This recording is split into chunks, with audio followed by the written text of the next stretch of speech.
আমাকে তিনি লাগিয়ে দিয়েছেন, সুযোগ করে দিয়েছেন, ব্যবস্থা করে দিয়েছেন যে আমি আমার জীবনের কিছু সময় হলেও আল্লাহ সুবহানাহু ওয়া তাআলার কালাম, সর্বশ্রেষ্ঠ গ্রন্থ, আসমানি গ্রন্থ, দুনিয়ার গ্রন্থ এগুলি তো কোনো গ্রন্থই না, আসমানি কিতাবসমূহের মধ্যে সর্বশ্রেষ্ঠ গ্রন্থ এবং এবং এবং একমাত্র আল্লাহ তাআলার প্রকৃত কালাম এটাই। আমরা একদিন জুমার নামাজে আলোচনা করেছিলাম বয়ানে প্রসঙ্গক্রমে যে অন্যান্য আসমানি কিতাবগুলোর মধ্যে তাহরিফ বা বিকৃতি আসছে, কোরআনে কারীমের মধ্যে বিকৃতি আসে নাই এবং আসা সম্ভবও না, কিয়ামত পর্যন্ত আসবেও না। এর একটা কারণ এটাও যে আগের যে আসমানি গ্রন্থগুলো ছিল, আসমানি কিতাবগুলো ছিল, এগুলোর শব্দ আল্লাহ তাআলার তরফ থেকে ছিল না, বিষয়বস্তু আল্লাহ তাআলার তরফ থেকে, কিন্তু শব্দ নবীর তরফ থেকে। এটা নবী ওহীর মাধ্যমে আল্লাহ তাআলার কাছে উনি উপলব্ধি করেছেন, বুঝতে পেরেছেন যে এটার মিনিংটা কি, এবং সেভাবে তিনি তার কওমের কাছে, মানুষের কাছে ব্যক্ত করেছেন, প্রকাশ করেছেন। আর কোরআনে কারীমের বৈশিষ্ট্য এবং বিশেষত্ব হচ্ছে যে কোরআনে কারীমের যে শব্দটা, আমি যে শব্দটা উচ্চারণ করছি, যদিও উচ্চারণটা আমার, কিন্তু এই শব্দটাও যে যালিকাল কিতাবু লা রাইবা ফীহি বা কুল হুয়াল্লাহু আহাদ, এই শব্দটাই হুবহু কার? আল্লাহ সুবহানাহু ওয়া তাআলা। একটু গভীরভাবে চিন্তা করুন যে আমার উপর আল্লাহ তাআলার কত মেহেরবানি যে আমার এই নাপাক জবান দিয়ে, মুখ তো এত অরুচিকর আমার কাছে, এত ঘৃণিত আমার কাছে যে মুখের এই ভিতরের সামান্য একটু যদি আমি নিয়ে আপনার গালের মধ্যে লাগিয়ে দিই, মিজাজটা আপনার কেমন খারাপ হয়ে যাবে, কতটা অপমান এবং অসম্মান আপনি বোধ করবেন। অথচ এই জায়গার মধ্যেই আল্লাহ সুবহানাহু ওয়া তাআলার কালাম, এবং এই জবান দিয়ে আমি কত ধরনের কথা উচ্চারণ করি, কত নাফরমানির কথা, কত গুনাহের কথা, অশ্লীল কথা।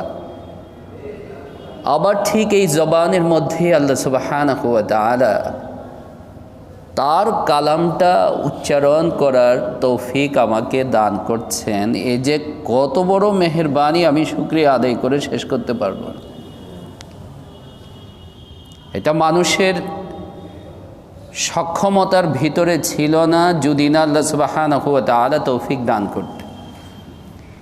এবং আরও মজার ব্যাপার হচ্ছে, দেখেন কোরআনের মুজিজা এটা, আপনি কিন্তু এমনি সাধারণ আরবি পারেন না, আপনি আরবি ভাষাভাষী না, আরবি ভাষা আপনি জানেন না।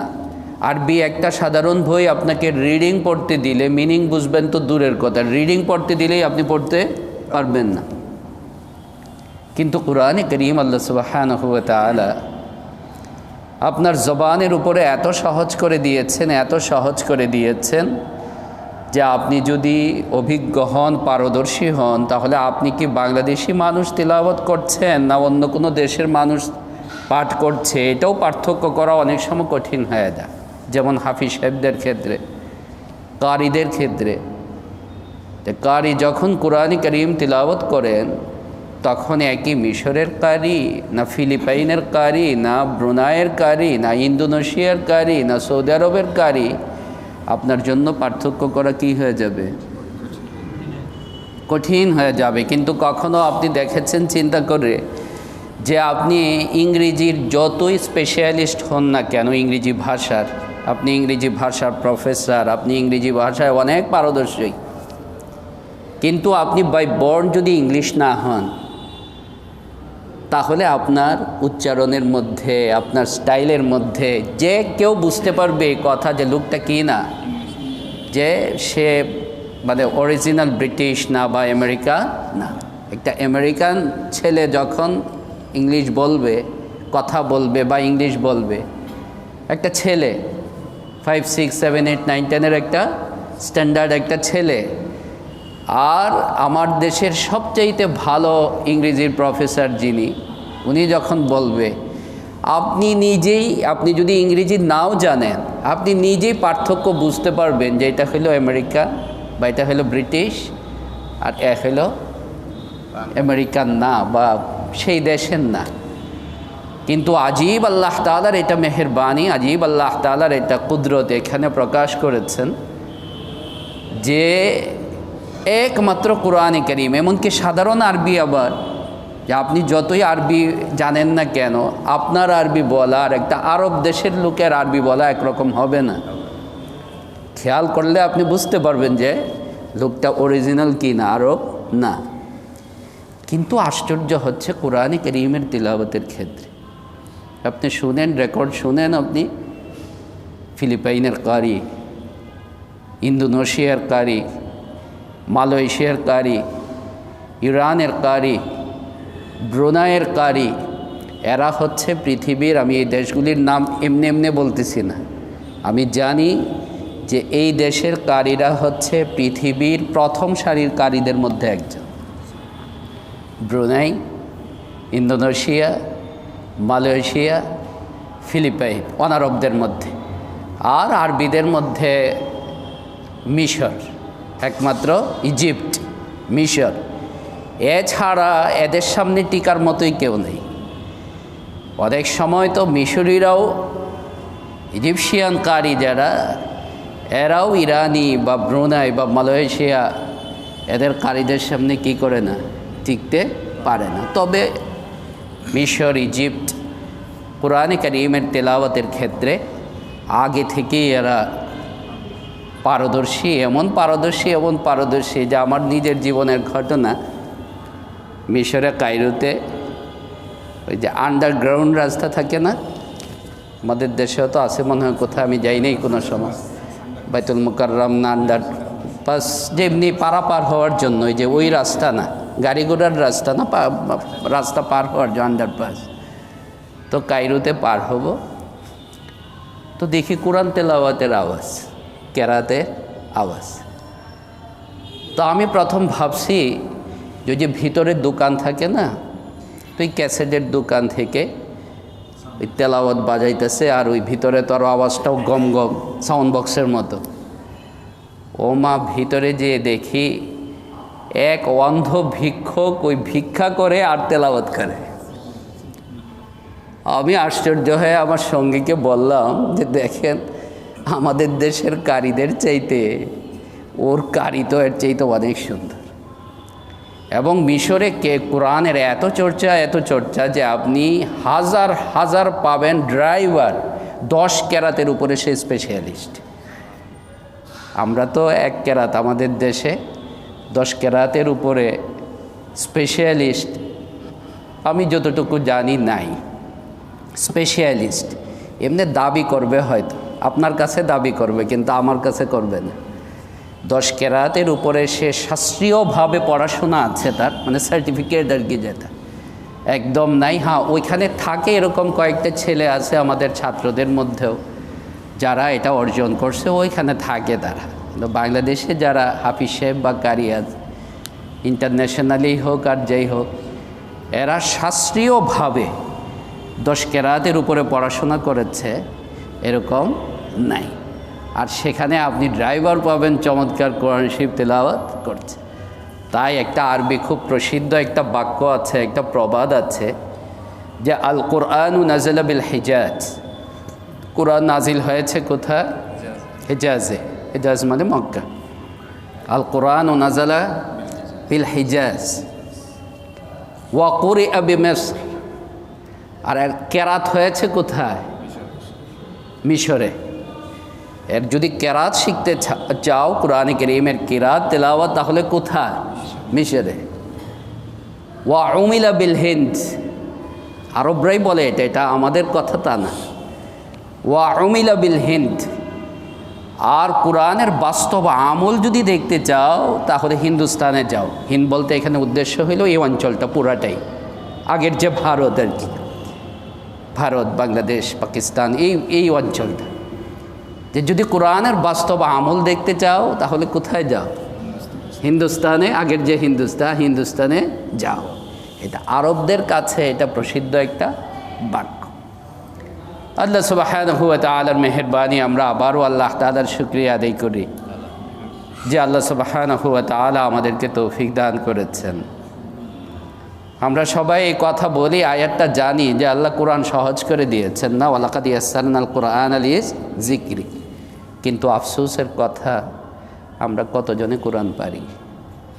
আফসোসের কথা, আমরা কতজনে কোরআন বুঝি? আফসোসের কথা, আমরা কতজনে কোরআনটাকে সুন্দর করে পাঠ করার জন্য চেষ্টা করি? আরও আফসোসের কথা, আমরা কতজন আছি যে কোরআনটা বোঝার জন্য একটু চেষ্টা করি? আমরা চেষ্টাই করি না। আল্লাহ সুবহানাহু ওয়া তাআলা আমাকে যদি হাশরের ময়দানে ধরেন, পাকড়াও করেন, আর কেবল এই প্রশ্ন আমাকে করেন, কি রে, জীবনে তো কত পুস্তকেই তুই পড়েছিস, জীবনে কত বই পড়েছ না? আপনি আপনার মাস্টার্স পর্যন্ত, MA পাশ করা পর্যন্ত কত শব্দ, কত অক্ষর, কত বই। আপনি কেবল একটা ভালো চাকরি পাবেন, আর কিছু তো না। দুনিয়ার পড়ার মূল উদ্দেশ্যটা কি? আপনি একটা আপনার কেরিয়ার গঠন করবেন, আপনি একটা ভালো চাকরি পাবেন, এই তো, এছাড়া তো কিছু হবে না। না কবরে এই সম্পর্কে আপনাকে জিজ্ঞাসা করা হবে, না হাশরের ময়দানে এই সম্পর্কে আপনাকে জিজ্ঞাসা করা হবে, না এটা না জানলে আপনাকে কোনো জবাব দিতে হবে। আল্লাহ কবরে জিজ্ঞেস করবেন না তুই ইঞ্জিনিয়ার কেন হইলি না?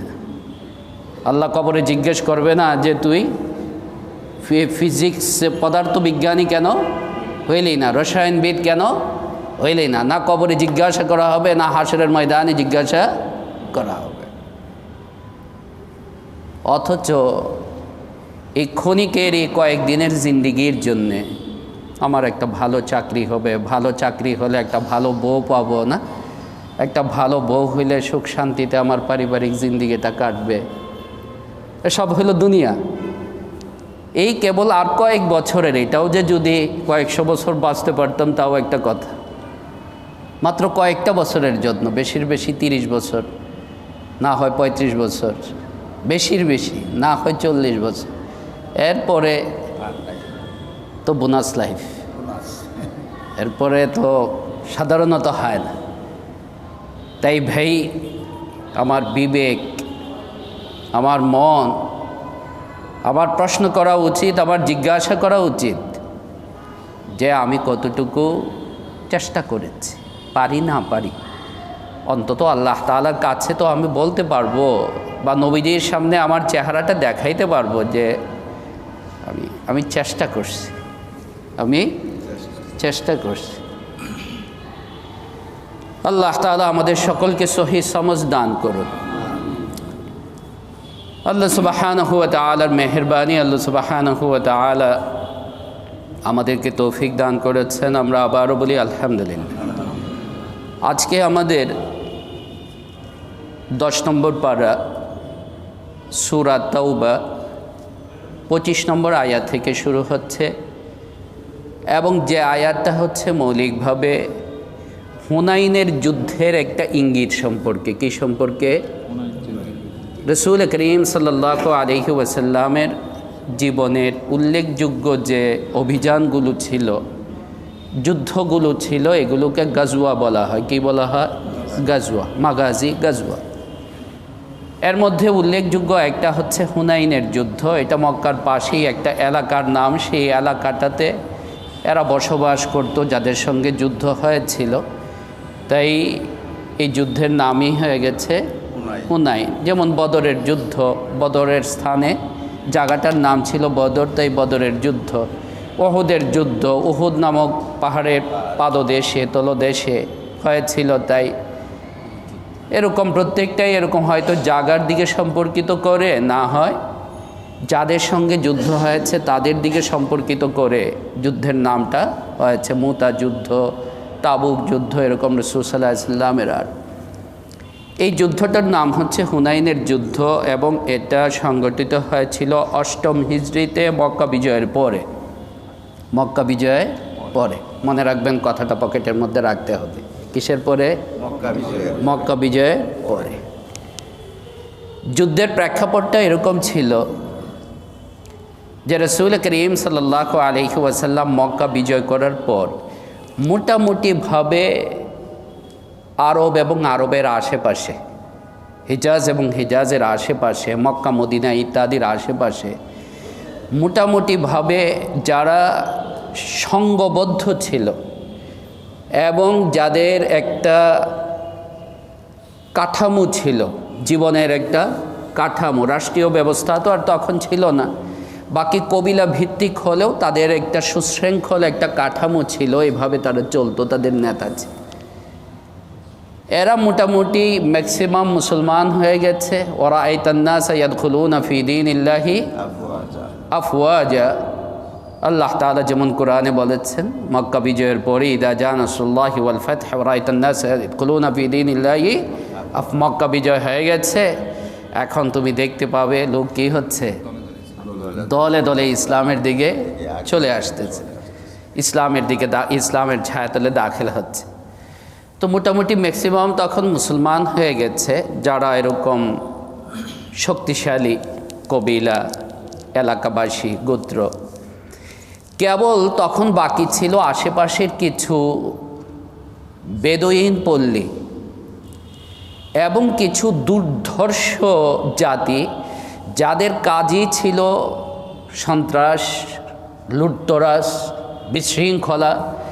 আলাদা তাদের জীবনের কোনো কাঠামো ছিল না। এদের মধ্যে ছিল এই হুনাইন, আওতাস ইত্যাদি কয়েকটা এলাকা ছিল, বেদুইন এলাকা। এদের যে গোষ্ঠীটা, এরা অধিকাংশ এরকম ছিল এবং এদের ভিতরে এতটা অহমিকা ছিল, যে দম্ভ ছিল, যে এদের অবস্থা হচ্ছে যে এদেরকে পরাজিত করার মতো পৃথিবীতে কেউ নেই। এদের ভাবসাব হচ্ছে এরকম যে এরা এতটা দুর্ধর্ষ, যে এদের ভাবসাব ছিল এরকম যে এদেরকে পরাজিত করার মতো কেউ নেই। তাই তখন মক্কার আশেপাশে বা আরবের আশেপাশে সবাই রাসূল করিম সাল্লাল্লাহু আলাইহি সাল্লাম বা ইসলামের বশ্যতা স্বীকার করে নিলেও, আনুগত্য স্বীকার করে নিলেও, এদের দম্ভ এবং অহমিকা এদেরকে বিরত রেখেছে যে আমাদের সাথে পারার মতো কেউ নেই, যত বড় শক্তি হোক না কেন। মক্কা বিজয়ের পর রাসূল করিম সাল্লাল্লাহু আলাইহি সাল্লামের বিরুদ্ধে মালিক ইবনে আওফ আন-নাসরি ছিল ওই হুনাইনওয়ালাদের নেতা। সেই নেতা তার লোকদেরকে জমায়েত শুরু করলো মুসলমানদের আক্রমণ করবে, এবং তারা তীরন্দাজ হিসাবে খুব দুর্ধর্ষ ছিল, খুবই পরিপক্ক ছিল। কিসের ক্ষেত্রে? তীরন্দাজ, তীর মারার ক্ষেত্রে খুব তারা পারদর্শী ছিল। এদিকে সাহাবায়ে কেরাম রাদিয়াল্লাহু তাআলা আনহু, এই হইল প্রেক্ষাপটটা। রাসূল সাল্লাল্লাহু আলাইহি সাল্লামের কাছে যখন খবর আসছে যে এরা কী হচ্ছে, একত্রিত হয়েছে, জমা হয়েছে এরা হুনাইনের মধ্যে, তাই রাসূল করিম সাল্লাল্লাহু আলাইহি সাল্লাম মক্কা বিজয়ের পর শাওয়াল মাসে আর মদিনা না ফিরে সাহাবায়ে কেরাম রাদিয়াল্লাহু তাআলা আনহুকে হুকুম করলেন যে এগুলির কী করা দরকার, একটু চপেটাঘাত দেওয়া দরকার, একটু সাইজ করা দরকার। না হলে এদের অবস্থাটা ছিল এরকম, যারা ওইভাবে মানে সুসংগবদ্ধভাবে আক্রমণ করবে এরকম কাঠামো তাদের ছিল না, কিন্তু লুকায় থেকে থেকে কি করবে, বিশৃঙ্খলা সৃষ্টি করবে। ব্যবসায়িক কাফেলা যায় এদের উপরে আক্রমণ করবে, বা মানুষের জননিরাপত্তা যা আছে এটাকে নষ্ট করে দেওয়া। ইসলামের বড় একটা হুকুম, বড় একটা নির্দেশ হচ্ছে যে আমার জন্য কখনো অনুমতি নাই সাধারণ মানুষের জননিরাপত্তা যেটা এটাকে বিঘ্নিত করা, এটাকে নষ্ট করা। ইভেন রাসূল করিম সাল্লাল্লাহু আলাইহি ওয়াসাল্লাম যুদ্ধ চলাকালীন অবস্থাতেও বারবার সাহাবায়ে কেরাম রাদিয়াল্লাহু আনহুমকে যে ওসিয়ত করতেন, যে নির্দেশনা তিনি দিতেন, প্রায় 14টার মতো নির্দেশনা হাদিস এবং সিরাতের কিতাবে আছে। এর মধ্যে এটাও একটা ছিল যে যারা কি যেন বলে এদেরকে, মানে যারা যুদ্ধ করছে না, নিরপরাধ বা সাধারণ সিভিল যারা, এদেরকে কি না করা, হত্যা না করা। ধর্মীয় ব্যক্তিত্ব যারা আছে সন্ন্যাসী, পাদ্রী যারা যুদ্ধে অংশগ্রহণ করে না, বা সে তার গির্জার মধ্যে, উপাসনালয়ের মধ্যে সে তার এবাদত নিয়েই, এবাদত বলতে তার উপাসনা নিয়েই সে আছে, ওদেরকে আক্রমণ না করা, বয়োবৃদ্ধকে আক্রমণ না করা, বাচ্চাদেরকে হত্যা না করা, নারীদেরকে হত্যা না করা, এগুলি রাসূল করিম সাল্লাল্লাহু আলাইহি সাল্লামের আলাদা নির্দেশনা ছিল যুদ্ধের মধ্যে। রাসূল করিম সাল্লাল্লাহু আলাইহি ওয়াসাল্লাম সাহাবায়ে কেরামকে নির্দেশ দিলেন ওইদিকে কুচ করার জন্যে, অভিযান যাওয়ার জন্য, যেহেতু রাস্তার মধ্যেই পড়বে তাই এদেরকে একটু সাইজ করে দেওয়া হোক যাতে একটা ভয়ের মধ্যে থাকে। তো ভয়ের মধ্যে থাকলে এরা বুঝতে পারবে যে মুসলমান বা মুসলিম রাষ্ট্রের অবকাঠামোটা কতটা মজবুত এবং শক্ত, কারণ এমনি তো আর বুঝতে পারবে না।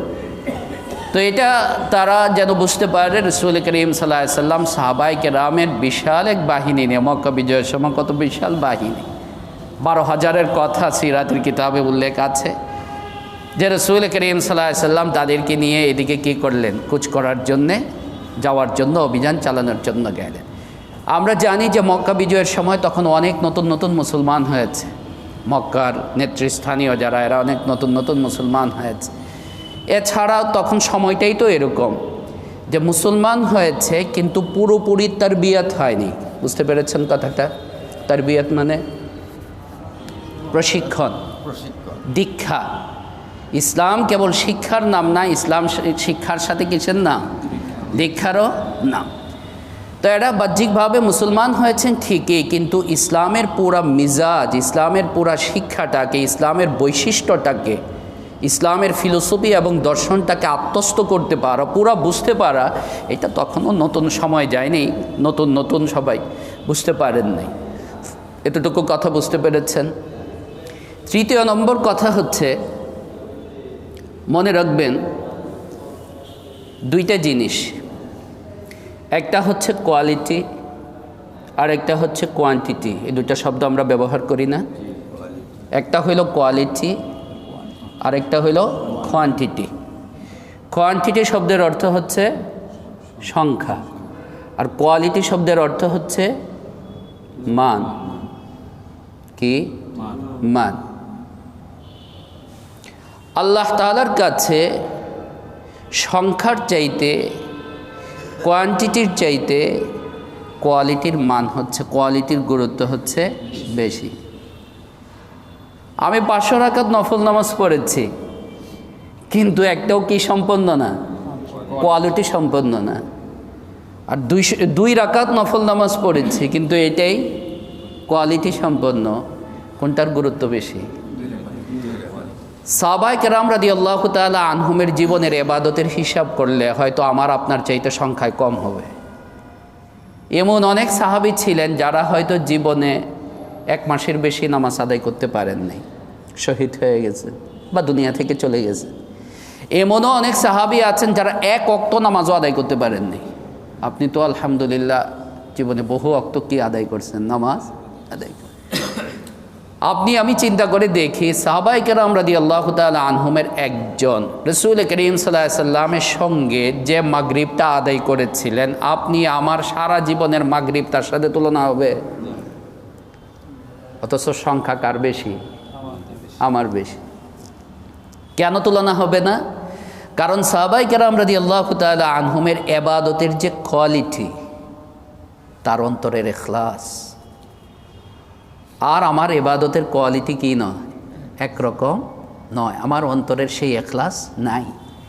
এই জন্য রাসূল করিম সাল্লাল্লাহু আলাইহি সাল্লাম হাদিসে এই কথা বলেছেন যে আল্লাহর কসম করে বলছি, ফাওয়াল্লাযী নাফসি বিয়াদিহি, আল্লাহ রাসূল বলেন আল্লাহর কসম করে বলছি, তোমরা যদি উহুদ পর্বত পরিমাণ স্বর্ণ আল্লাহর রাস্তায় দান করো, লাউ আনফাকা আহাদুকুম মিসলা ওয়াহুদিন যাহাবান লামা বালাগা মুদ্দা নাসিফিহি, আমার সাহাবীর একটা খেজুরের আঁশ পরিমাণ সমতুল্য হবে না। তোমরা যদি উহুদ পর্বত স্বর্ণও দান করো আল্লাহর রাস্তায়, আমার একজন সাহাবীর খেজুরের একটা যে আঁশ, খেজুর খেয়েছেন কোনোদিন? খেজুরটা খুললে পরে ভিতরে একটা কি হয়, বিচিটার উপরে একটা সাদা সাদা একটা পর্দার মতো থাকে না, আঁশের মতো।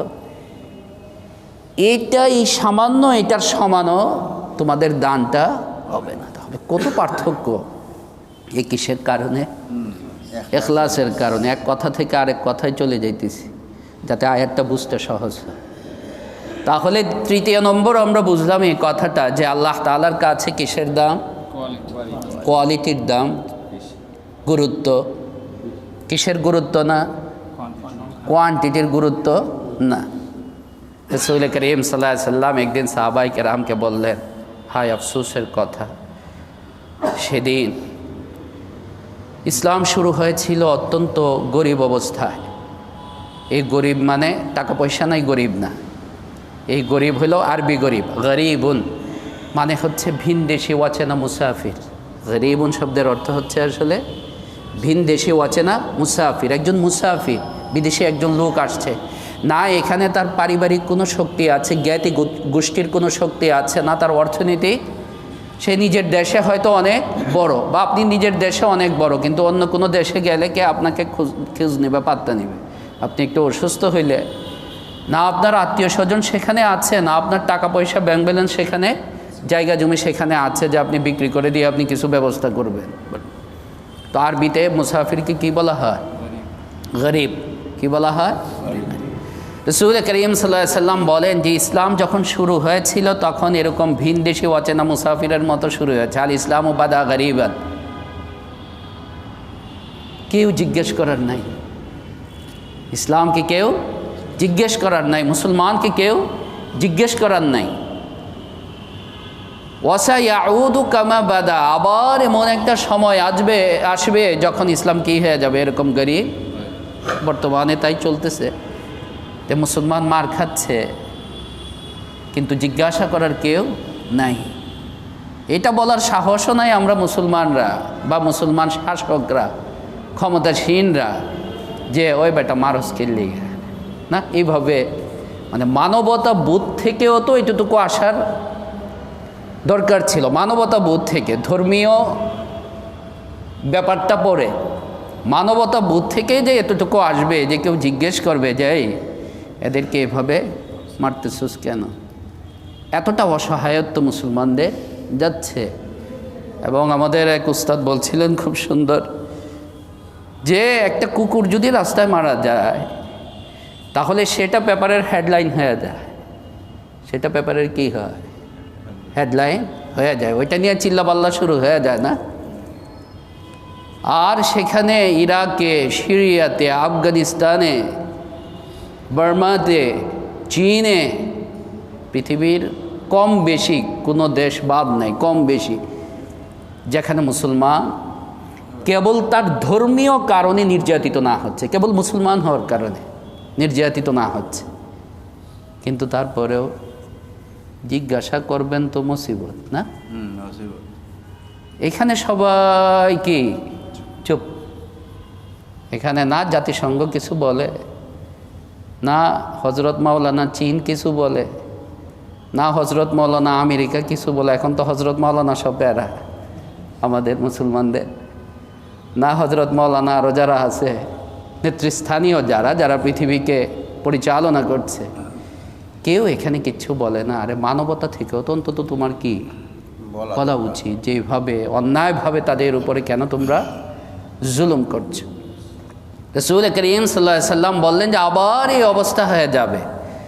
এক সাহাবী জিজ্ঞাসা করলেন, ইয়া রাসূলুল্লাহ, আমরা মনে হয় সংখ্যায় অনেক কম থাকবো তখন, আমরা মনে হয় সংখ্যায় অনেক কম থাকবো তখন। রাসূল করিম সাল্লাল্লাহু আলাইহি সাল্লাম বললেন যে না রে, বরং আজকের চাইতে সংখ্যায় তোমরা তখন অনেক বেশি থাকবে। মুসলমানদের সংখ্যা তখন,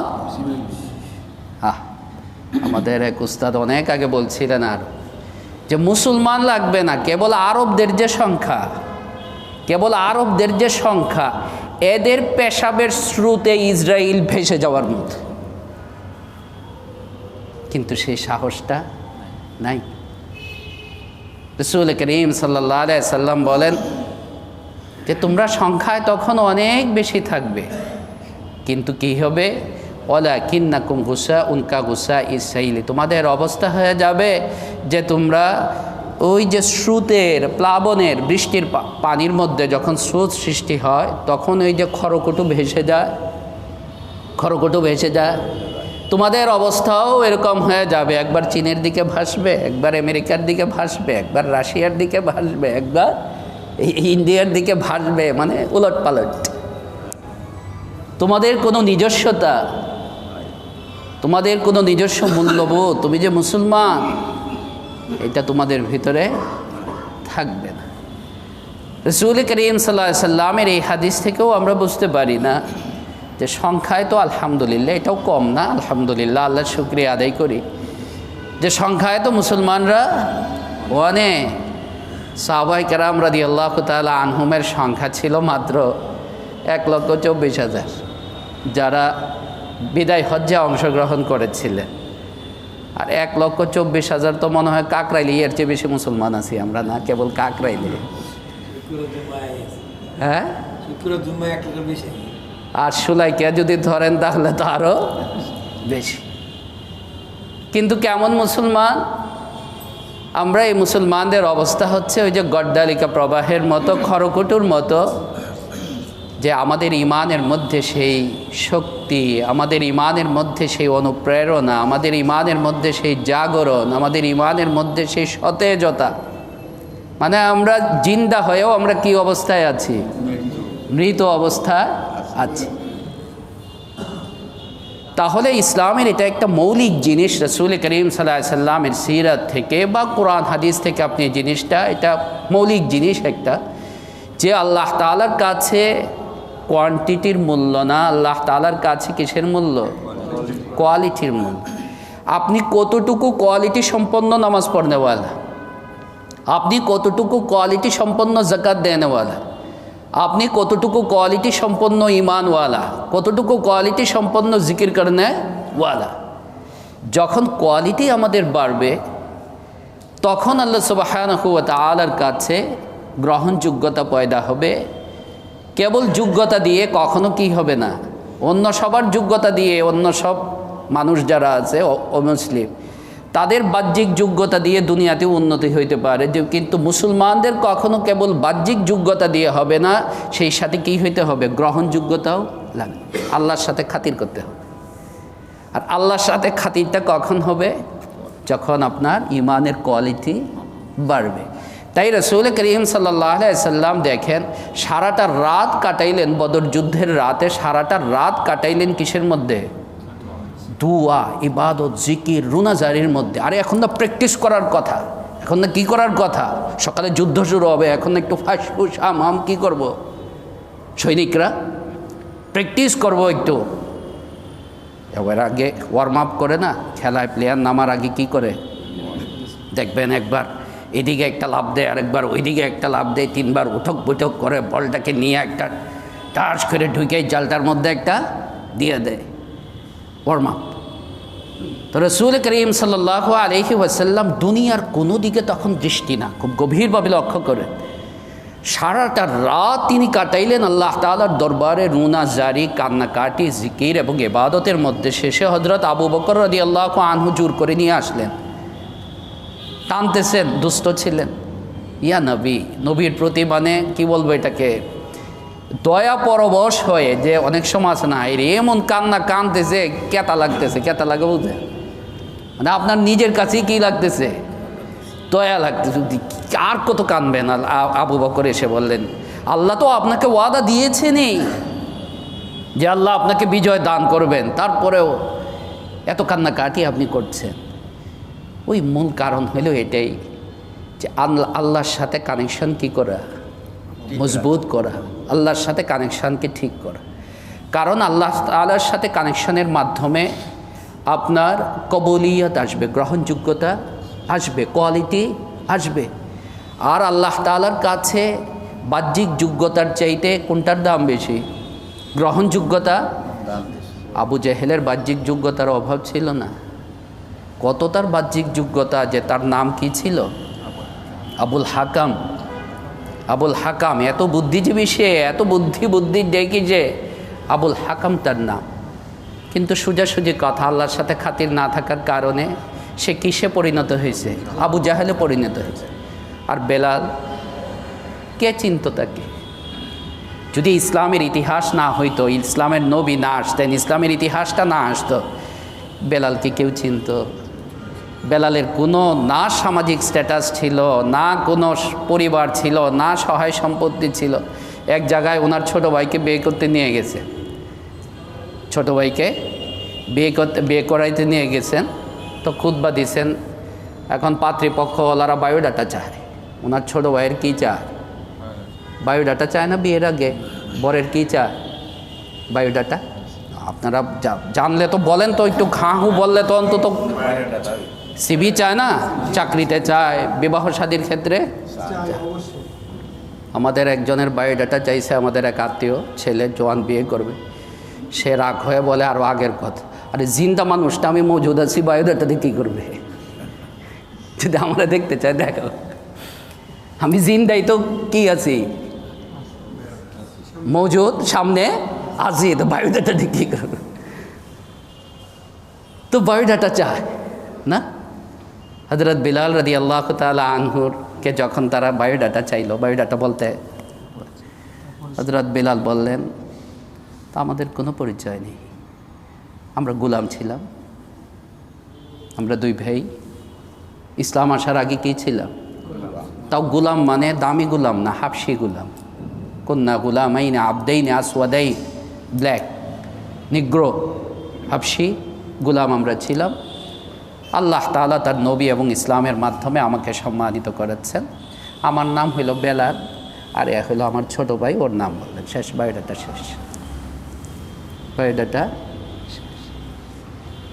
অথচ এই বেলালের কী মর্যাদা, এই বেলালের কী মর্যাদা যে আল্লাহ রাসূল সাল্লাল্লাহু আলাইহি সাল্লাম তার জান্নাতে চলার আওয়াজ শুনতে পেয়েছেন না? বুখারীর হাদিস, সামিআতু দাফান আলাইকা ফিল জান্নাহ ইয়া বেলাল, ও বেলাল, আমি তোমার চলার আওয়াজ কোথায় শুনে এসেছি? বেলাল কোথায়? জমিনে। বেলাল জমিনে হাঁটে, আর আল্লাহর নবী ওনার চলার আওয়াজ শুনেন কোথায়? জান্নাতে। কি আমলটা তুমি করো বিশেষ, যে আমলটার কারণে আল্লাহ সুবহানাহু ওয়া তাআলা এত মর্যাদা তোমাকে দান করে। হাদ্দিসনি বিআরজা আমালিন আমিলতাহু ফিল ইসলাম, আল্লাহর নবী বললেন, সহিহ বুখারীর হাদিস। হযরত বেলাল, নবীজির কাছে আমল না, বেড়াগিরির আর জায়গা নাই। নবীজির আমলের কথা কি শোনাবেন? কেঁদে দিলেন, ইয়া রাসূল, আমার কি না? বেলাল, বলো তুমি, নিশ্চয়ই বিশেষ কোনো একটা আমল তোমার আছে। এখন নবীজির নির্দেশ বলতেও তো হবে। শেষে চিন্তা ভাবনা করে বললেন, ইয়া রাসূলুল্লাহ, একটা জিনিস আমি খুব গুরুত্বের সঙ্গে আমল করি। এটা যখনই আমি ওযু করি তো 2 রাকাত তাহিয়াতুল ওযু আমি আদায় করি। এটা একটা নামাজ আছে, সুন্নত। আমরা তো জানি না এই নামাজটার কথা, জীবনে কতবার ওযু করি। ওযু করার পর আবার মসজিদে ঢোকার পর যেমন 2 রাকাত নামাজ পড়া, এটাকে কী বলা হয়? তাহিয়াতুল মসজিদ বা দুখুলুল মসজিদ, দুইটা নামই আছে, দুখুলুল মসজিদ অথবা তাহিয়াতুল মসজিদ। ঠিক এরকম আপনি যখনই ওযু করবেন, যদি সময় থাকে, 2 রাকাত নামাজ পড়া, এটা হচ্ছে তাহিয়াতুল ওযু। হযরত বেলাল বলেন যে যখনই আমি ওযু করি তো 2 রাকাত নামাজ পড়ি। আল্লাহ রাসূল সাল্লাল্লাহু আলাইহি সাল্লাম বললেন যে হ্যাঁ বেলাল, এই কারণে, এই বিশেষ আমলটার কারণেই আল্লাহ সুবহানাহু ওয়া তাআলা তোমাকে এত সম্মান এবং মর্যাদা দান করেছে। তাহলে 3য় নম্বর কথা হচ্ছে আমাদের, যে আল্লাহ তাআলার কাছে কোয়ালিটি না বরং কোয়ান্টিটি না বরং কিসের দাম বেশি? কোয়ালিটির দাম বেশি। 4র্থ নম্বর আসে একজন মানুষ আল্লাহ তাআলার পক্ষ থেকে সাহায্যপ্রাপ্ত হওয়া, বিশেষ করে একজন মুজাহিদ, যুদ্ধরত ব্যক্তি। মুসলমানদের বিজয় কখনোই কেবল বাহ্যিক সমরাস্ত্রের দ্বারা নয়, কখনো নয়। মুসলমানদের বিজয় কেবল কিসের দ্বারা নয়? বাহ্যিক উপকরণ, বাহ্যিক অস্ত্রশস্ত্র ইত্যাদির দ্বারা নয়, বরং মুসলমানের আরও একটা অতিরিক্ত জিনিস লাগবে, সেটা হইল কোয়ালিটি সম্পন্ন মুসলমান হইতে হবে। অর্থাৎ আল্লাহর সাথে তার কী থাকতে হবে? সম্পর্ক এবং খাতির থাকতে হবে। মুসলমানদের সূচনা যখন হয়েছে এবং বিজয় যখন হয়েছে, রাসূল করিম সাল্লাল্লাহু আলাইহি সাল্লামের জমানা থেকে শুরু করে সাহাবায়ে কেরামের জমানা, তখন মুসলমানরা অস্ত্র শস্ত্রে বা বাহ্যিক শক্তিতে খুব যে বেশি ছিলেন তা না, কিন্তু কোয়ালিটি সম্পন্ন কী ছিলেন? মুসলমান ছিলেন। তাই এরা মুসলমানরা বিজয় লাভ করেছে বাহ্যিক অস্ত্রের দ্বারা না কিসের দ্বারা? আল্লাহ তাআলার সাহায্যের দ্বারা। কিসের দ্বারা? আল্লাহ সাহায্য দ্বারা।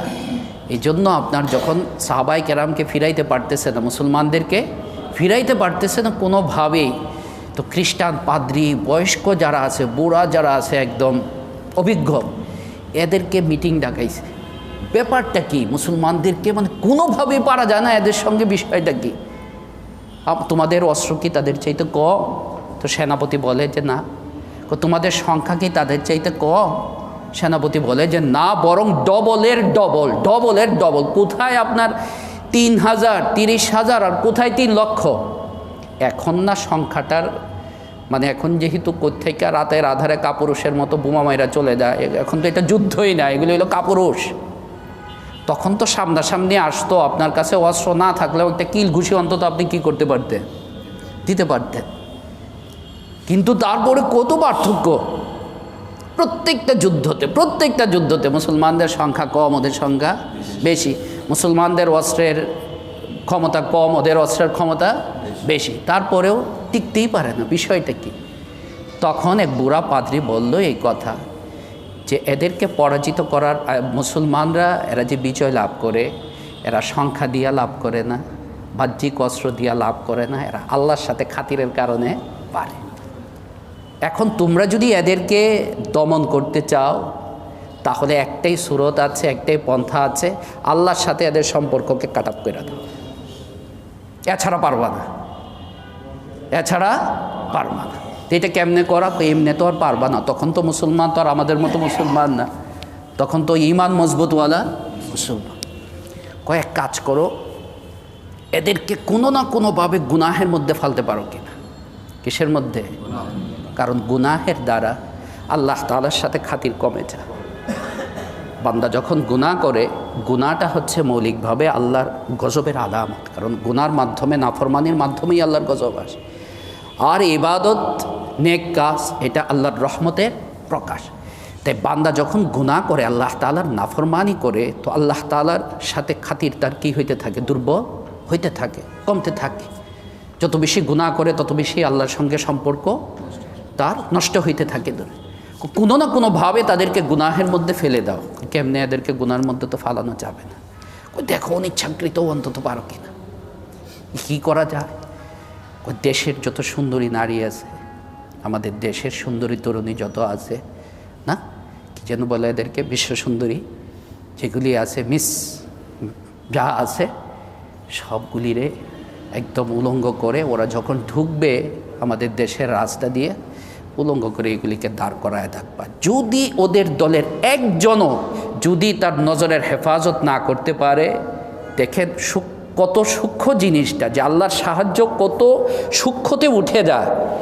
যে যদি তাদের মধ্যে কেউ, সবাই তো আর একরকম হয় না। একটা 10,000 বাহিনী, 10,000 লোক, সবাইকে আর এখানে একদম জুনায়েদ বাগদাদি আর খাজা মঈনুদ্দিন চিশতি, সাধারণ মুসলমানও তো এখানে আছে। এত সুন্দরী, এত চোখ কী হয়ে যায়? চলে যায়, পড়ে যায়। যদি চোখ তাদের ব্যাক কন্ট্রোল হয়ে যায়, বাস তোমরা সফল। এবং তাই হয়েছে, তাই 4র্থ নম্বর মৌলিক কথা হচ্ছে এই হুনাইনের সম্পর্কে, যে আমরা এই কথা মনে রাখব যে আল্লাহর সাহায্য ছাড়া আমাদের জন্য বিজয় আখেরাতে তো সম্ভবই না। বিজয় বলতে সফলতা দুনিয়াতেও সম্ভব না। আমেরিকানদের বিজয় কেবল বাহ্যিক অবস্থার উপরে হতে পারে, রাশিয়ানদের বিজয় কেবল বাহ্যিক শক্তির উপরে হতে পারে, চীনদের বিজয় কেবল বাহ্যিক শক্তির উপরে হতে পারে। কিন্তু মুসলমানদের কেবল বাহ্যিক শক্তি না, মুসলমানদের মূল এবং প্রধান হচ্ছে আল্লাহ তাআলার সঙ্গে খাতির ঠিক থাকা, আল্লাহ তাআলার সঙ্গে সম্পর্ক ঠিক থাকা। আল্লাহ তাআলার সঙ্গে সম্পর্ক যদি নষ্ট হয়ে যায় বা যদি নষ্ট থাকে, তাহলে যতই আপনি অস্ত্রশস্ত্র থাকুক না কেন, আপনি পারবেন না। 5ম নম্বর হচ্ছে, এবার আসেন হুনাইনের যুদ্ধ। আমরা প্রেক্ষাপটটা বলেছি। এর আগে মুসলমানদের ইতিহাস হচ্ছে সাহাবায়ে কেরামের প্রত্যেকটা যুদ্ধে মুসলমানরা হচ্ছে বাহ্যিকভাবে দুর্বল, সংখ্যা কম, অস্ত্রশস্ত্র কম না। আর মক্কা বিজয়ের পরে মুসলমানদের অবস্থা কি? এরা মানে কে ফিরায় এদেরকে? এদের শক্তি, এদের বিজয়, এই তো শেষ ছিল মক্কা, এটাও কি হয়ে গেছে তাদের অধীনে চলে আসছে। যে এর আগে রোম এই সব তাদেরকেও কি করে আসছে, মুসলমানরা লড়ে আসছে, চপের আঘাত দিয়ে আসছে, কে ফিরায় তাদেরকে। নতুন নতুন মুসলমান যখন, এদের মুখ ফসকে, কারো কারো মুখ ফসকে এটা বের হয়ে গেছিল কেবল মুখ ফসকে, কি লান নুগলাবাল ইয়াউমা মিন কিল্লাতিন আও কাসরাতিন, আজকে সংখ্যা স্বল্পতার কারণে, এই কারণে আমাদেরকে কেউ পরাজিত করতে পারবে না। আমাদের সংখ্যা এখন অনেক আছে, যে সংখ্যা কমে বলে আমাদেরকে কি করবে, পরাজিত করবে, আজকে এটা পারবে না। নজর, দৃষ্টি, কলব, অন্তর, মন, মানসিকতা কোন দিকে চলে গেছে? সংখ্যার দিকে। সংখ্যা এটা কি মখলুক, এটা কি দুনিয়া? না, আল্লাহ। দুনিয়া, এটা হইল দুনিয়া, মখলুক। সামান্য কয়েকজনের, দেখেন সবার না, সামান্য কয়েকজনের এই মন্তব্যের কারণে আল্লাহ তাআলার কাছে এটা পছন্দ হয়নি। কিরে, 2 দিন যাইতে না যাইতেই হ্যাঁ ইতিহাস ভুলে গেলা, ইতিহাস ভুলে গেলা। এই কয়েকদিনই তোমাদের দৃষ্টি চলে গেল কোথায়? সংখ্যার দিকে, যে আজকে তোমরা সংখ্যায় 12,000 অনেক, তাই তোমাদেরকে কেউ কি করতে পারবে না, পরাজিত করতে পারবে না।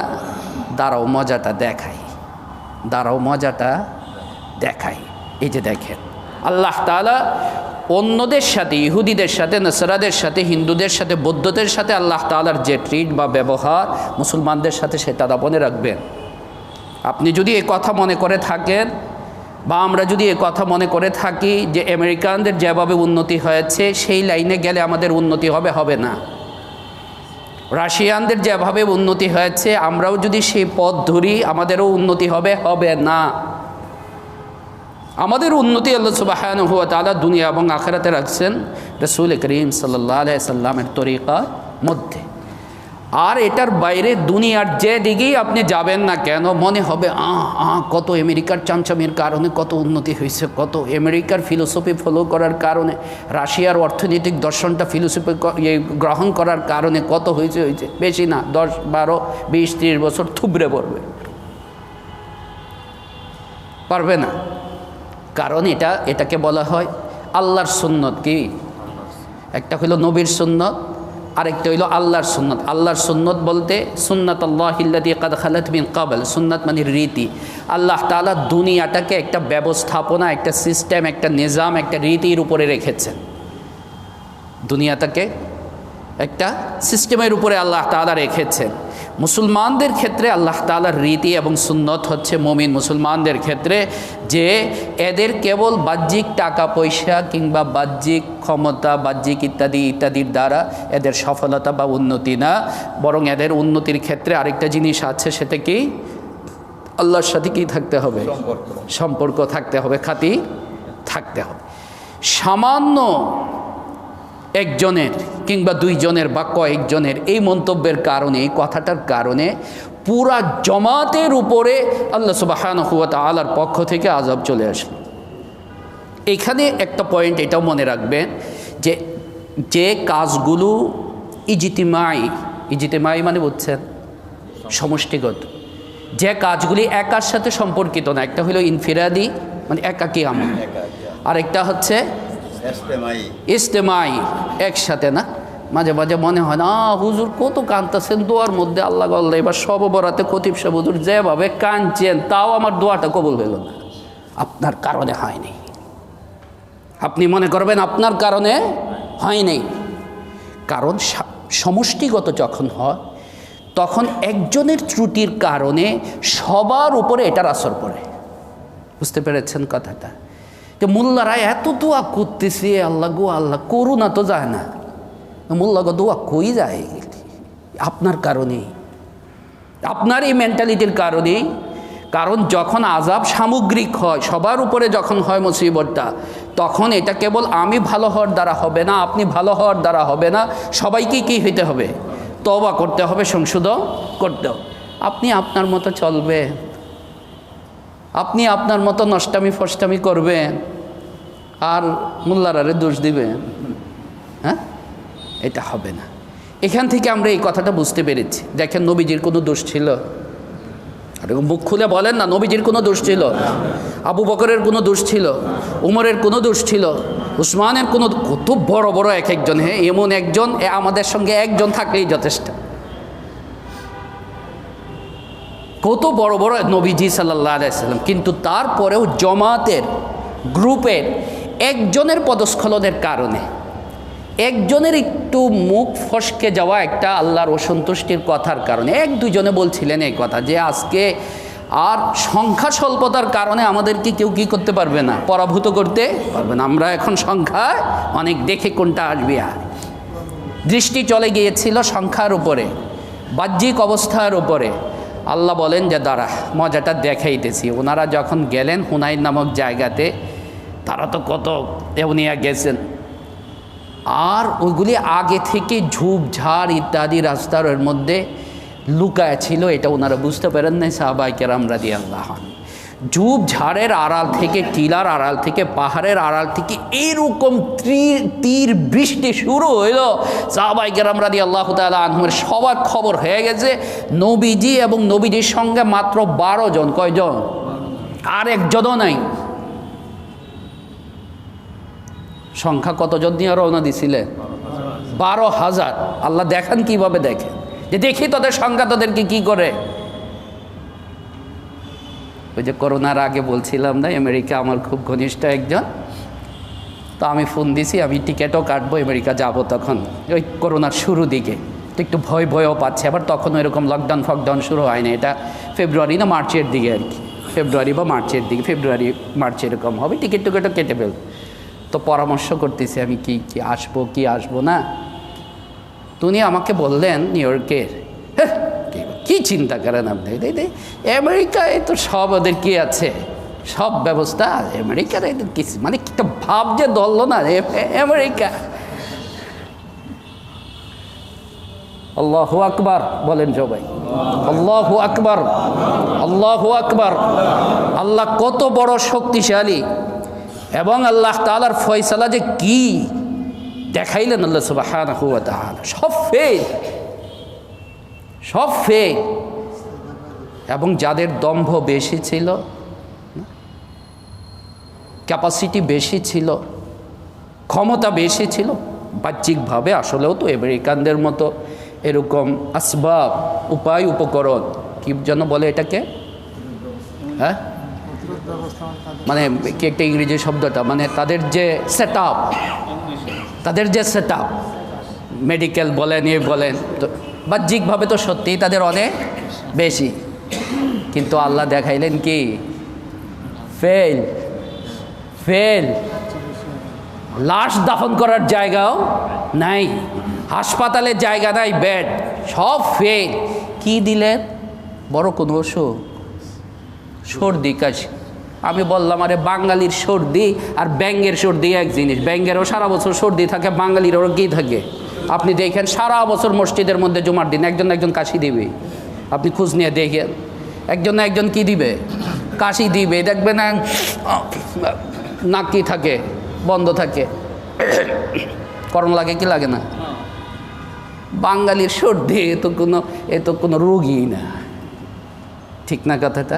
বাঙালির সর্দি তো সবসময়ই থাকে। এই যে দেখেন কাশি শুরু হয়ে গেছে। আবার আরও মজার ব্যাপার হইল, একজন যদি কাশি দেয় দেখবেন বাকিদেরও কেমন জানি, না দিলে কেমন কেমন লাগতে থাকে। এই যে হাজি সাহেবের কাশির কথা বলতেই কাশি শুরু হয়ে গেল। তো বাঙালির কাশি সর্দি তো এটা তার একদম দুস্তি, মানে নিত্যদিনের সঙ্গীতা।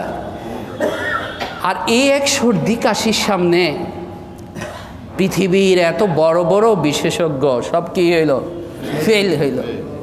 টিকা যখন প্রথম আসলো, মানে কি, এই টিকা দিয়েছেন, এই টিকা দিয়েছো, এই টিকা দিয়েছি, কিছু হবে না, কিছু হবে না। এখন শুনতেছি টিকা দিয়েও কি হইতেছে। এখন আফসোস লাগে, আরে এত কষ্ট করে টিকা দিলাম। প্রথম মনে করছিলাম যা আমি টিকা দিয়ে দিছি, আবার একটু দেশের বাইরে যাওয়ার টাওয়ার একটু ঘুরে আসি চিন্তা করে হয়ে। এখন শুনি টিকা দিলেও কি হয়। আচ্ছা, আলহামদুলিল্লাহ, বাঙালিবাসীর উপরে আল্লাহ তাআলার, বাংলাদেশের মানুষের উপর এটা বিরাট একটা রহম, আল্লাহ তাআলার বিরাট একটা রহম না। যত বেশি দুর্বল তত বেশি কি আল্লাহর রহমতও বেশি। যতই আমাদের নেতৃস্থানীয়রা নেতা নেত্রীরা যতই আস্ফালনের কথা কর না কেন না, এই আছে তেন আছে। এক চুটকি পড়ছিলাম আপনার তখন, ওই যে শ্বাসের কি যেন বলে এটাকে, না ভেন্টিলেটার না, ভেন্টিলেশন না, আবার এই যে বাতাস বাইরে যে এটাকেও কি বলে না, বাসায় আগে দেয় না, এটার নামও কি? আর আমি জানি, তারপরেও আপনাদেরকে বুঝাইবার জন্য বলতেছি। তো একজন নেতৃস্থানীয় ওই অভাব হয়ে গেছিল না শুরু দিকে, তো পরে উনি বলেন যে চুটকি, এটা কি বাস্তব না চুটকি, রসিকতার কথা আর কি। আমাদের দেশে তো প্রতিটা হাসপাতালের রুমে রুমে কি আছে? ভেন্টিলেটার আছে। আমেরিকানরা শূন্য বলে কয় কি, আমরা ভেন্টিলেটারের অভাবে সব লোক মারা যাইতেছে, এদের বলে হাসপাতালের রুমে রুমে কি। পরে আমেরিকান প্রতিনিধি দল আসছে নেওয়ার জন্য বাংলাদেশ থেকে। তো আমাদের নেতৃস্থানীয় মহোদয় উনি ভিজিট করাইছে, ওই যে দেখো, এই যে দেখো, ঘরের মধ্যে একটা না 4টা করে গিয়ে আছে আমাদের ভেন্টিলেটার। আগে হয়তো না 4টা। আলহামদুলিল্লাহ, আমরা আল্লাহর শুকরিয়া আদায় করি, আলহামদুলিল্লাহ। যাই হোক, তো করোনা মোটামুটি একটা জিরোর কাছাকাছি চলে আসছিল না, কবে তো দেখলাম জিরোই। এখন আবার নতুন দুষ্টামি শুরু করছি, কি নাম দিল এটাকে? ওমিক্রন। আল্লাহ দেখাইতেছেন ওমাকারু ওমাকার আল্লাহ আল্লাহু খাইরুল মাকিরিন। আল্লাহর বিরুদ্ধে তোরা চক্রান্ত করবি, আল্লাহর কৌশলের সামনে অসহায়। তো মুসলমানের দৃষ্টি সব সময় মনে রাখবেন, আপনি আমি সবাই মুসলমানের দৃষ্টি কোন দিকে থাকবে? আল্লাহর দিকে, বস্তুর দিকে নয়, দুনিয়ার দিকে নয়, মখলুকের দিকে নয়। মনে রাখবেন মূল তাওহীদ, তাওহীদের, আমরা তাওহীদ না সবাই তাওহীদের বিশ্বাসী। ইমানের মূল কথাই তো কি? তাওহীদ। তাওহীদের মূল কথাই হচ্ছে এটা যে সর্বাবস্থা আপনার মন, আপনার দিল, আমার মন, আমার দিল, আমার দৃষ্টি কোন দিকে থাকবে? আল্লাহর দিকে থাকবে। আল্লাহর দিক থেকে দৃষ্টি ফিরায় দিয়া মখলুকের দিকে যাওয়া, মানুষের দিকে যাওয়া বা চিজ ও আসবাবের দিকে যাওয়া, এটাই হচ্ছে তাওহীদের পরিপন্থী এবং এটাই হচ্ছে শিরিক। তাই আপনার মন যদি এ কথা বলে না যে সিঙ্গাপুর গেলে আমি অবশ্যই ভালো হয়ে যাব, সিঙ্গাপুর গেলে আমি কি হয়ে যাব? ভালো হয়ে যাব। সিঙ্গাপুরের মানুষে বুঝি রোগে মারা যায় না নাকি? এটাও এক ধরনের শিরিক। এর দ্বারা কাফের হয়ে যাচ্ছে না, কিন্তু আপনাদেরকে বুঝাইবার জন্য বলবো যে এটাও এক ধরনের শিরিক। আপনি মনে করতেছেন অমুক তালুকদার সাহেবের কাছে গেলে ডাক্তার কি হয়ে যাবে?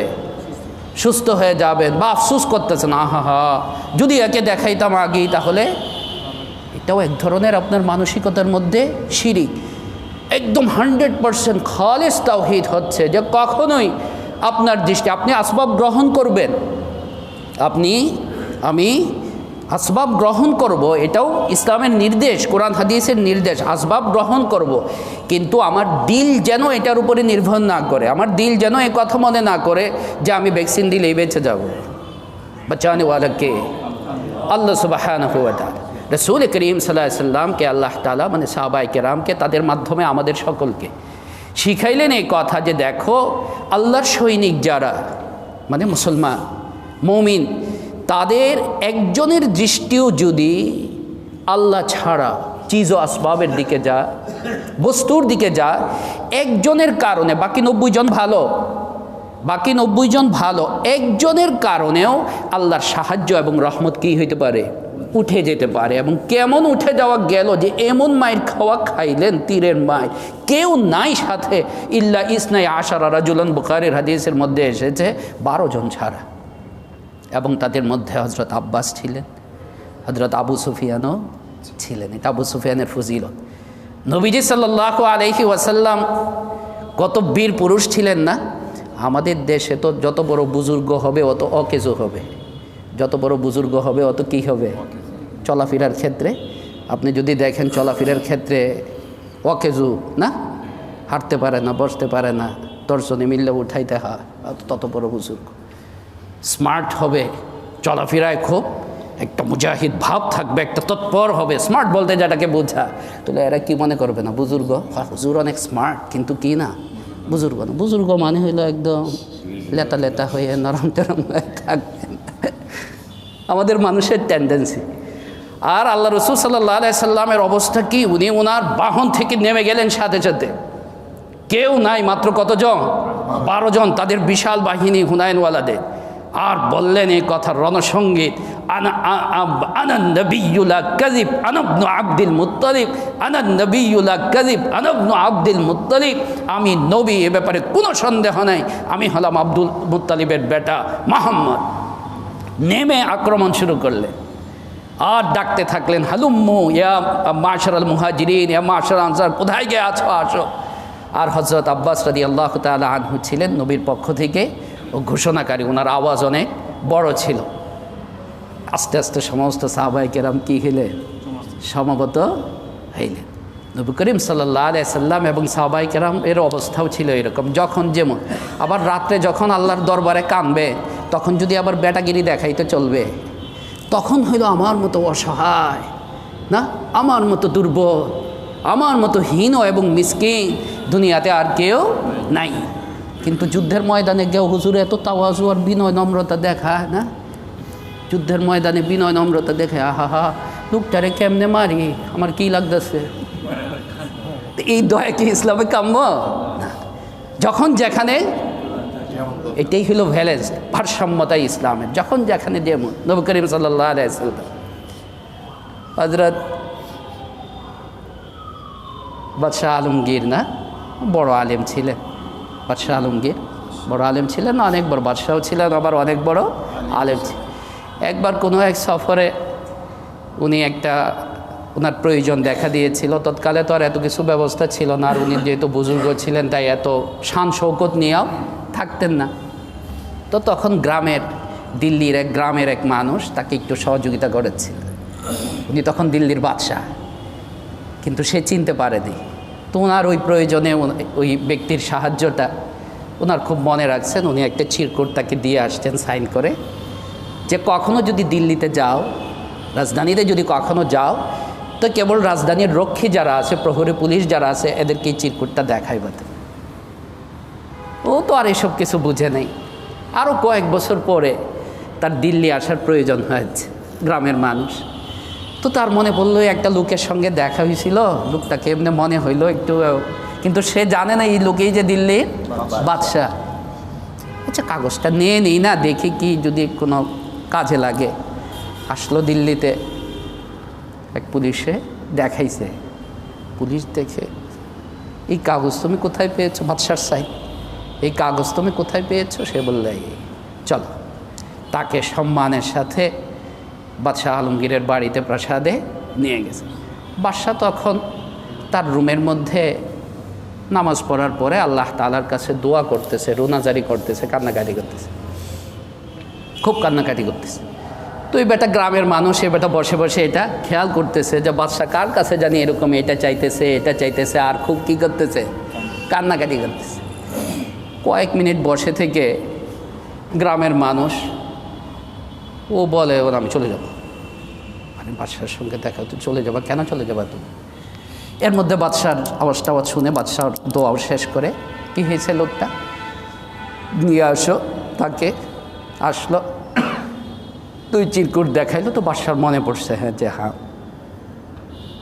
তা তুমি কি দরকার তোমার বলো, তুমি শহরে কী জন্য আসছো এবং কি দরকার তোমার?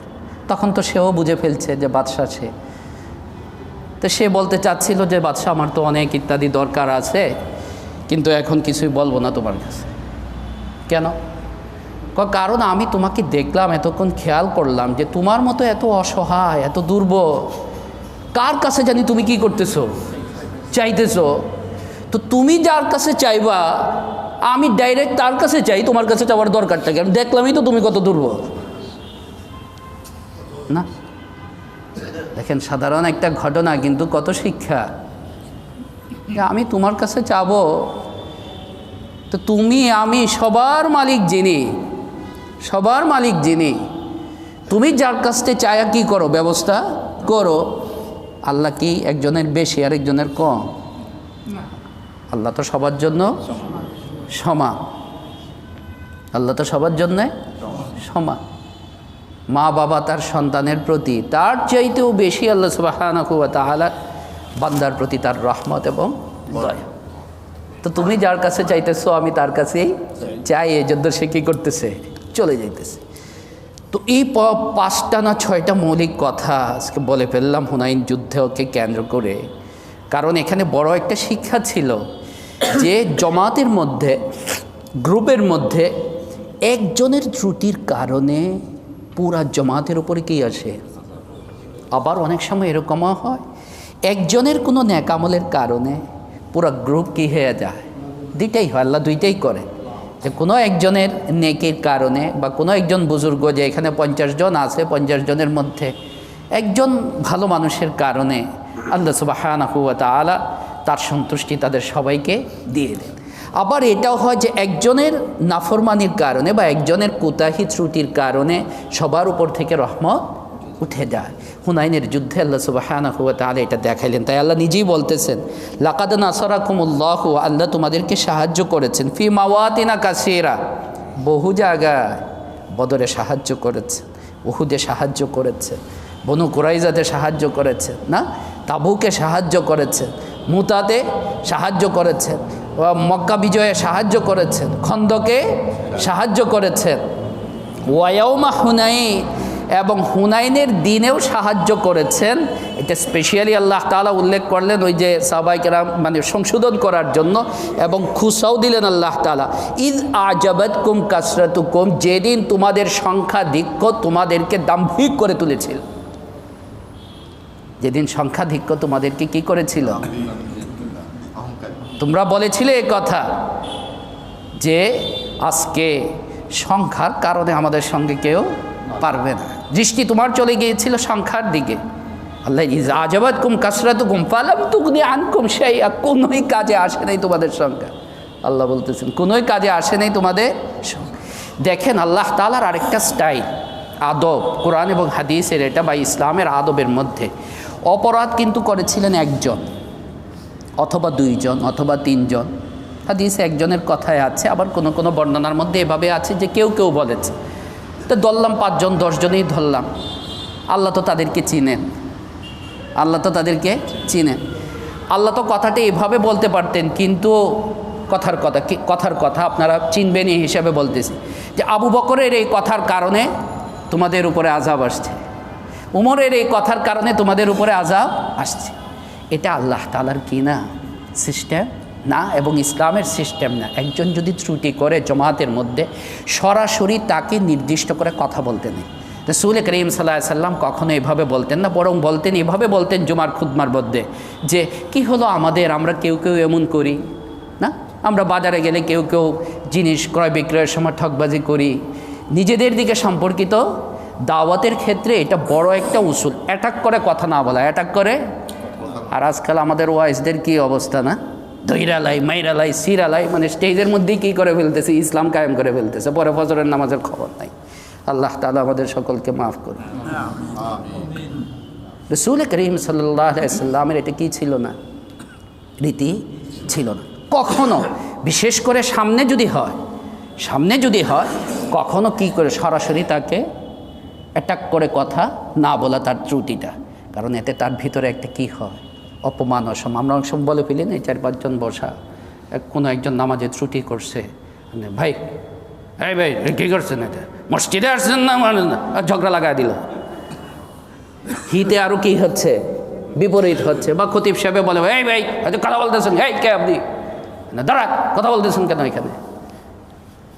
প্রত্যেকটা মানুষেরই একটা কি আছে, আত্মসম্মান বোধ আছে, এমনকি একটা বাচ্চারও কি আছে, ইসলামের আখলাক তো হচ্ছে বাচ্চা শিশুরাও যদি মসজিদে আসে তাদেরকেও আপনি এইভাবে তাদের সঙ্গে ব্যবহার না করা, কথা না বলা, যে সে কী হয়, বিরক্ত হয়, যে পরে মসজিদেই আসবে না। মনে থাকবে, বাচ্চাদের মনে থাকবে, সে জীবনভর মনে রাখবে যে জীবনে একবার গেছিলাম রে মসজিদে, মা গো মা, খতিব সাহেব এমন বকা দিয়েছেন দুষ্টামি করার জন্য, ভুলেও আর সার্কিটের মসজিদে যায়নি। এক ছেলে বিদেশে, হ্যাঁ ভালোবাসা দিয়ে, হ্যাঁ ইসলাম তো ভালোবাসার না, ভালোবাসার সাথে, হেকমতের সাথে। এই জন্য আল্লাহ কী বলেছেন, উদু ইলা সাবিলি রাব্বিকা বে হেকমা, হেকমতের সাথে তাকে আপন করে নিয়ে আলাদা তাকে, যেটা মনে হয় আমার কাছে। আজকাল তো আবার আমরা সবাই মুফতি, কেউ সে কেউ কম না। আপনিও ইসলাম বেশি জানেন, হ্যাঁ ও ইসলাম বেশি জানে, দেখবেন আপনিও মানেন না, ও মানবেন। আপনি কি আমাকে শেখাবেন নাকি? আমি কি ইসলাম পড়ি না? ও মা কোবা, ওইখানেই কী লেগে যাচ্ছে, ঝগড়া লেগে যাচ্ছে।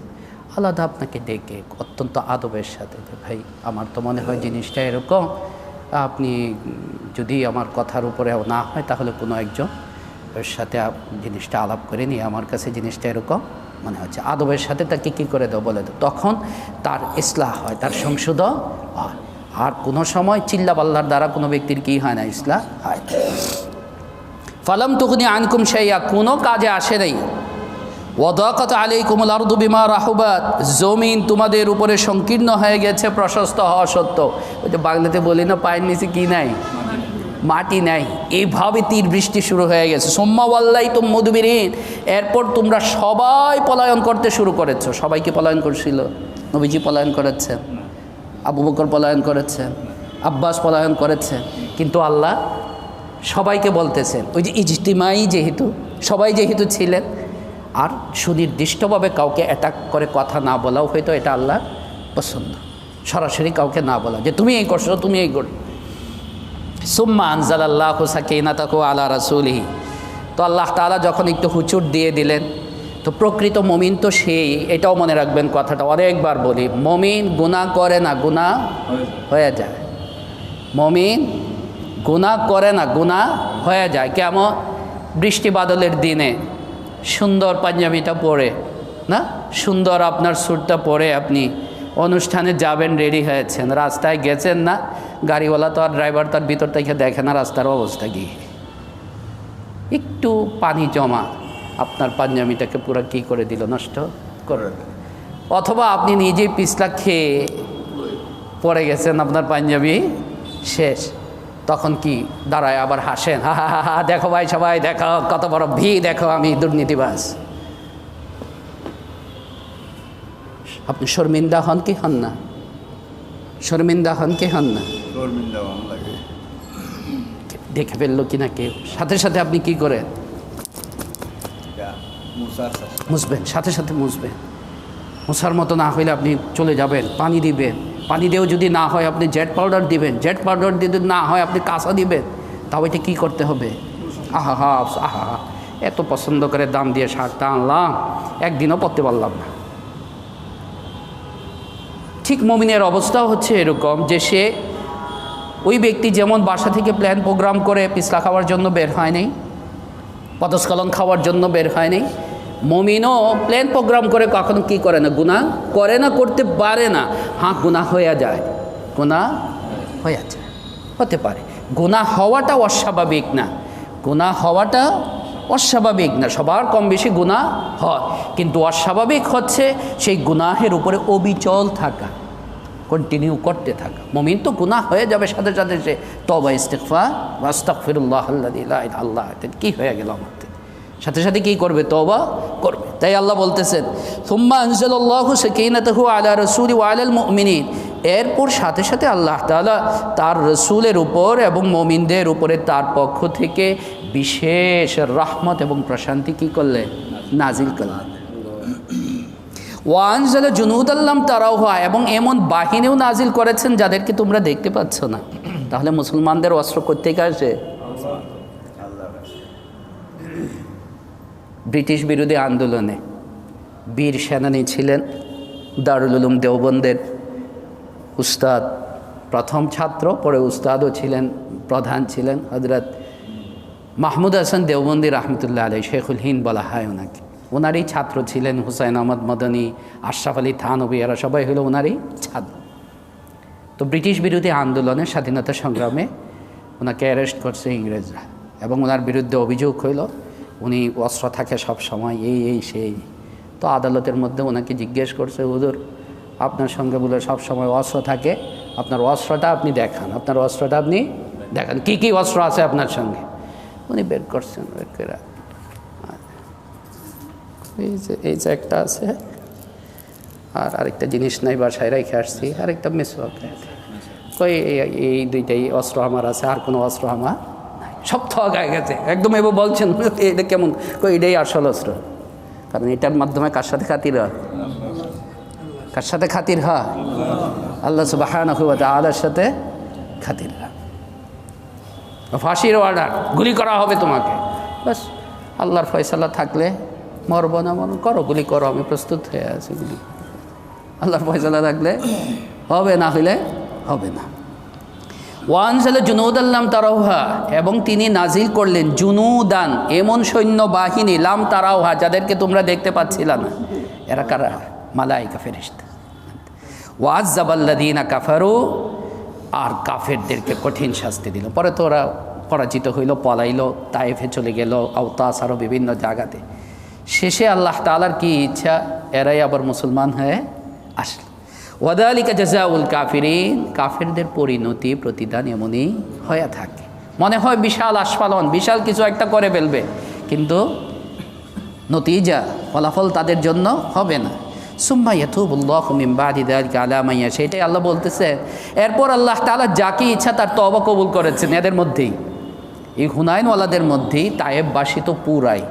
দেখেন নবীজির যে ফয়সালা, নবীজি প্রথম যখন গেছিলেন মক্কার জিন্দিগিতে, মক্কি জীবনে না, নবম বছর সম্ভবত নবুয়তের, তায়েব গেছিলেন হিজরতের আগে।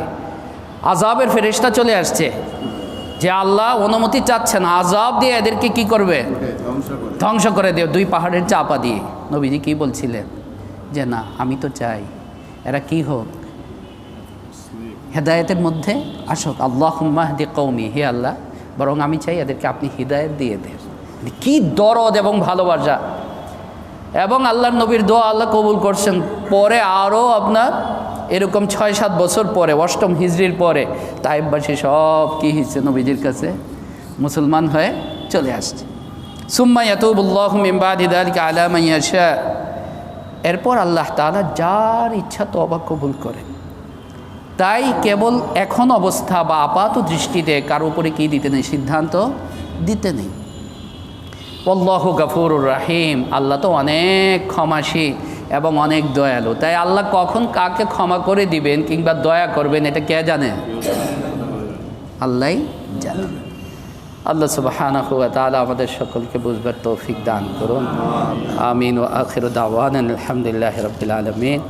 তো আজকে ইসলামের 5-6টা মৌলিক বিষয়, এই মৌলিক বিষয়গুলো